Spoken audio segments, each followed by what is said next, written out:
ayah bunda di rumah dan para pendidik di seluruh Indonesia, kita sering meyakini bahwa setiap anak, baik anak kita di rumah maupun anak didik kita di sekolah, itu merupakan sehelai kertas putih kosong, dan kita sebagai orang tua atau sebagai pendidik itu berhak atau boleh menuliskan apapun di kertas putih tersebut sesuai dengan keinginan kita, sesuai dengan kehendak kita, dan sesuai dengan impian kita terhadap kertas putih kosong tersebut. Padahal ada teori lain yang mengatakan bahwa sebenarnya setiap individu yang lahir di dunia ini adalah individu yang sudah bukan lagi kertas putih kosong, tapi kertas putih yang sudah penuh, kertas yang sudah penuh dengan tulisannya sendiri. Tetapi tulisan-tulisan tersebut masih buram dan masih suram.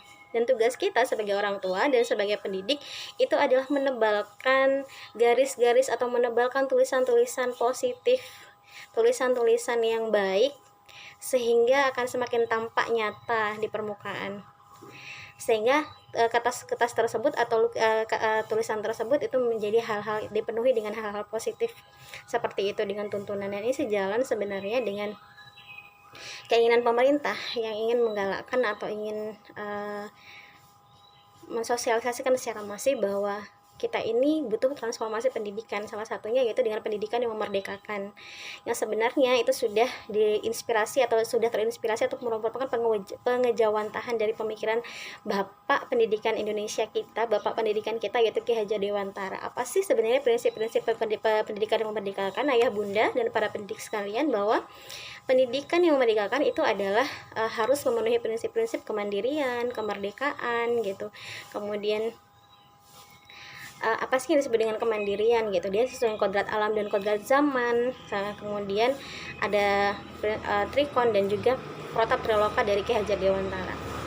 Apa sih maksudnya gitu? Bahwa kemandirian nih, prinsip pendidikan yang memerdekakan itu harus memenuhi prinsip kemandirian, bahwa seperti tadi, bahwa setiap anak itu sebenarnya adalah harus dilatih dengan pendidikan sebagai tuntunan, itu harus menghasilkan anak-anak yang mandiri gitu.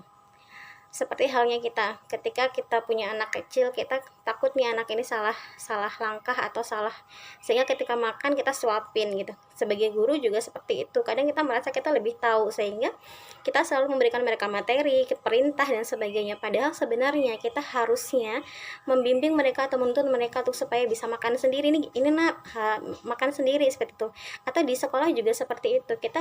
Tugas kita sebagai pendidik itu sebenarnya harus menjadikan mereka mandiri. Bagaimana mereka bisa membangun konsep pengetahuan mereka sendiri, seperti itu, menemukan konsep mereka sendiri dan sebagainya, seperti itu.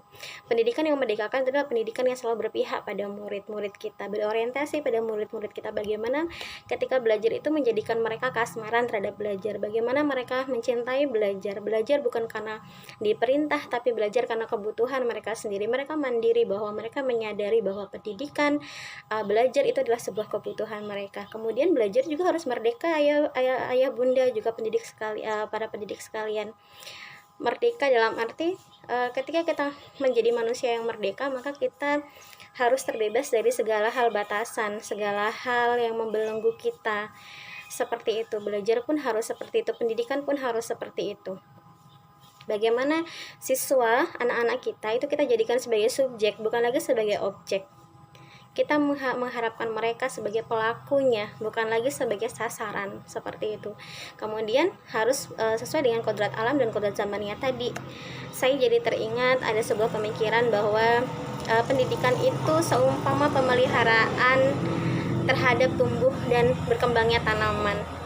Kalau kita menanam tanaman, maka tugas kita adalah memeliharanya dengan baik. Kita tidak punya kuasa untuk merubah tanaman tersebut, ayah bunda juga pendidik sekalian, tapi tugas kita adalah memeliharanya dengan baik supaya dia bertumbuh dan berkembang dengan baik, dengan maksimal. Seperti juga petani, diibaratkan sebagai petani, kita seorang petani gitu. Kita ketika menanam padi, maka kita tidak boleh mengharapkan tanaman yang tumbuh adalah tanaman jagung, kan? Kita tidak bisa merubah padi tersebut menjadi jagung. Atau kita tidak bisa memperlakukan tanaman padi tersebut menjadi, kita perlakukan seperti memperlakukan tanaman jagung gitu. Kita harus memenuhi kebutuhan mereka sesuai dengan apa yang mereka butuhkan. Yang harus kita lakukan adalah memelihara mereka supaya mereka menghasilkan tanaman yang baik. Pun dengan anak-anak kita, ayah bunda, juga para pendidik sekalian, kita tidak bisa merubah mereka gitu sesuai dengan impian kita.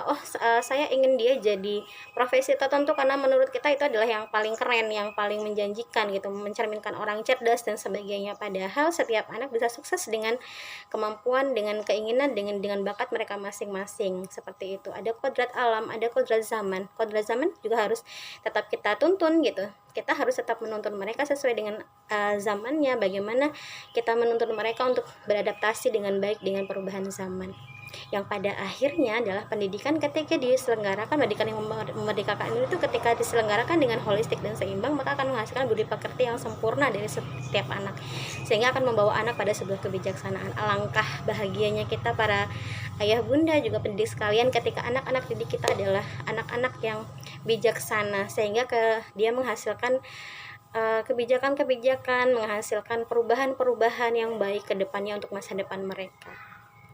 Kita tentu saja ingat bahwa ada Triloka dari Ki Hajar Dewantara yang mengatakan bahwa Ingar Sotsung Tulodo, Ing Madyo Mengunkarso, dan Tuturi Handani. Tentunya itu sudah sangat akrab dengan kita, apalagi para pendidik.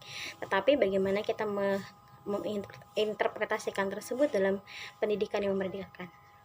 Ayo para ayah bunda dan para pendidik sekalian, semangat untuk terus melakukan hal-hal baik, praktik-praktik baik untuk anak-anak didik kita, sehingga menghasilkan perubahan atau transformasi pendidikan yang memerdekakan, sehingga bisa mewujudkan impian bangsa Indonesia kita untuk melakukan transformasi pendidikan di Indonesia. Assalamualaikum warahmatullahi wabarakatuh.